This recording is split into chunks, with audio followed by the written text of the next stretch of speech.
Всем привет! Петр Ильич Чайковский нередко мог высказаться о своих коллегах-композиторах, и бывало, что довольно нелестно. Так Чайковский не выносил музыку немецкого коллеги Брамса и отзывался о ней едко. Отзывы же Брамса о музыке Чайковского не сохранились, но, судя по всему, отношение было более лояльным. Личные их встречи после знакомства можно уверенно называть теплыми, но на музыкальные вкусы Чайковского это не повлияло. Музыку Брамса он так и не принял. Известны резкие высказывания Петра Ильича о музыке Брамса до личной встречи двух композиторов. Так Чайковский называл Брамса карикатурой на Бетховена. Это один из заурядных композиторов, которыми так богата немецкая школа. Он пишет гладко, ловко, чисто, но без малейшего проблеска самобытного дарования. Его музыка не согрета истинным чувством. В ней нет поэзии, но зато громадная претензия на глубину. Мелодической изобретательности у него очень мало. Музыкальная мысль никогда не досказывается до точки. Еще цитата. «Играли подлеца Брамса. Экая бездарная сволочь. Меня злит, что эта самонадеянная посредственность признается гением. Какая-то хаотическая и совершенно бессодержательная сушь». Встреча же Чайковского и Брамса состоялась в начале 1888 года в Лейпциге. Отмечали Новый год у скрипача Адольфа Бродского. После личного контакта Чайковский резко поменял свое мнение о Брамсе, и антипатия исчезла. «С Брамсом я кутил. Человек он милый и вовсе не такой гордый, как я воображал». Александр Порфирьевич Бородин был одним из 5 членов объединения петербургских композиторов, которое получило название «Могучая кучка». Чайковский же принадлежал к Московской композиторской школе. Чайковский писал, что Бородин, не имея систематического музыкального образования, не может правильно расписать партитуру своих произведений. Он писал также о том, что проповедуемые могучей кучкой идеи якобы в сущности ни на чем не основаны, что для ее членов характерно презрение к школе, к авторитетам, и что все это можно охарактеризовать как невежество. А конкретно о Бородине он написал следующее, цитирую: «Он не может написать ни строчки без посторонней помощи». И еще. Бородин – 50-летний профессор химии в медицинской академии. Опять-таки талант. И даже сильный, но погибший вследствие недостатка сведений, вследствие слепого фатума, приведшего его к кафедре химии вместо музыкальной живой деятельности. О Балакиреве же, отце-основателе «Могучей кучки», он писал следующее. Самая крупная личность этого кружка – Балакирев, но он замолк, сделавший очень немного. У этого громадный талант, погибший вследствие каких-то роковых обстоятельств, сделавших из него святошу, после того, как он долго кичился полным неверием. Он теперь не выходит из церкви, постится, говеет, кланяется мощам и больше ничего. Несмотря на свою громадную даровитость, он сделал много зла. Например, он погубил Корсакова, уверив его, что учиться вредно. О Мусорском он также высказывался нелестно. В то время как Чайковский восхищался музыкой Вагнера, к творчеству Мусорского он относился пренебрежительно. Чайковский был первым русским композитором, который получил мировое признание, но никакого влияния на творчество западных коллег его музыка все же не оказывала. К ней относились как к чему-то поверхностному, пока его не реабилитировал Стравинский. На Мусорском же, напротив, выросла вся передовая европейская музыка конца XIX – начала XX века, наряду с Бородиным и Стравинским. Я изучил основательно Бориса Годунова. Мусорскую музыку я от всей души посылаю к черту. Это самая пошлая и подлая пародия на музыку. Еще о музыке Мусорского из уст Чайковского. Цитирую.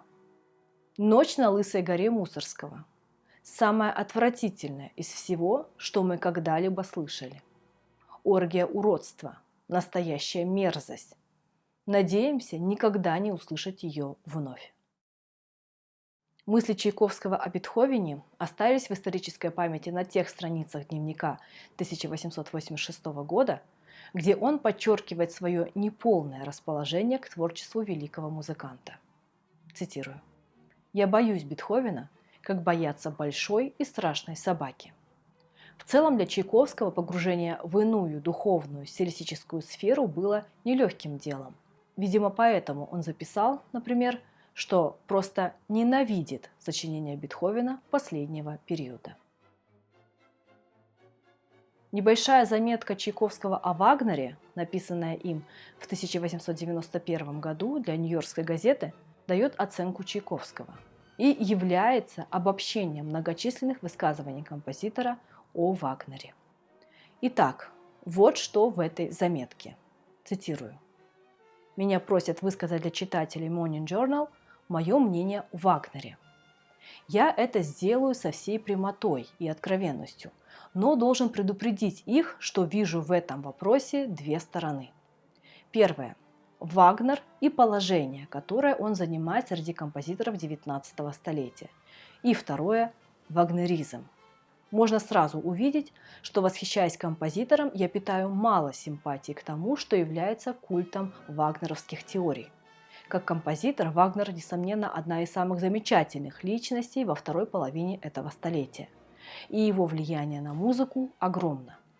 Он был одарен большой силой музыкального воображения. Он открыл новые формы своего искусства. Он нашел пути, неизвестные до него. Он был, можно сказать, гением, стоящим в германской музыке наряду с Моцартом, Бетховеном, Шубертом и Шуманом. Но, по моему глубокому и твердому убеждению, он был гением, следовавшим по ложному пути. Что же сказать о вагнеризме? Какие догмы должно исповедовать, чтобы быть вагнеристом? Нужно отрицать все, что создано не Вагнером. Необходимо игнорировать Моцарта, Шуберта, Шумана, Шопена. Нужно проявлять нетерпимость, ограниченность вкусов, узость, экстравагантность. Нет, уважая высокий гений, создавший вступление к Лоенгрину и полет Валькирий, преданно склоняясь перед пророком, я не исповедую религии, которую он создал.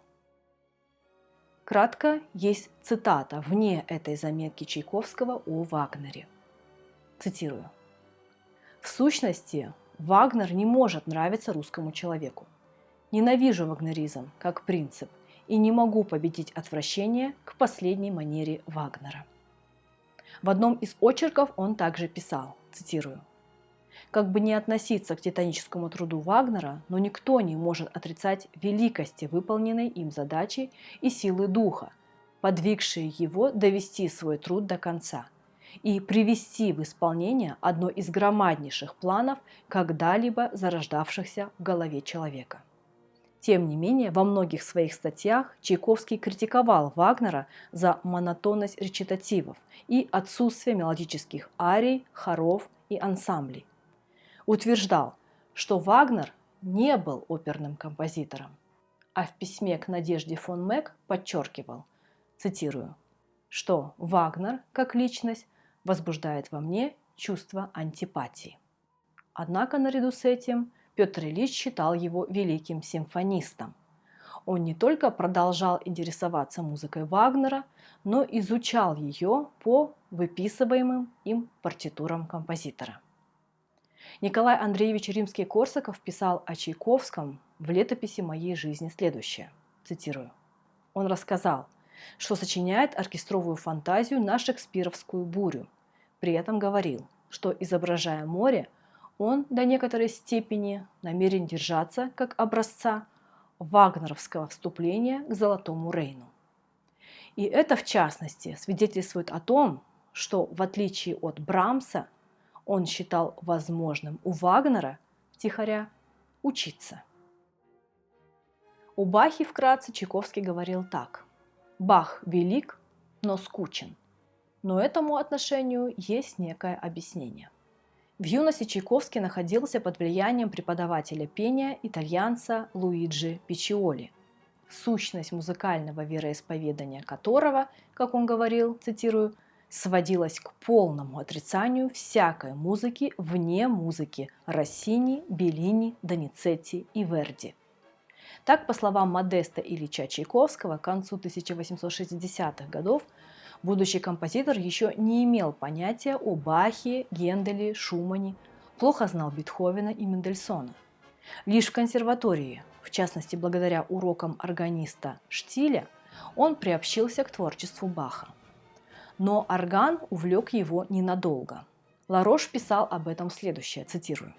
Впоследствии, когда он для собственного удовольствия играл у себя Баха, он выбирал исключительно фортепианные его сочинения, а не органные, хотя легко мог иметь их в переложениях. Здесь пропустим определение фортепианной по отношению к произведениям Баха и обратим внимание на то, что Чайковский играл их для собственного удовольствия. Более того, он пытался увлечь ими младшего брата Модеста. Тот вспоминал, цитирую, «В ходе занятий на курсах Михайловского дворца выбор пьес, играемых Петей, становится мне все непонятнее, и, наконец, он начинает часами играть нечто безобразное. Фуги Баха.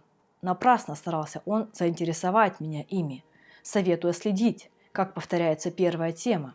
Я, констатируя этот факт, ничего хорошего в нем не находил и все с меньшим и меньшим удовольствием сидел близ Пети у фортепиано.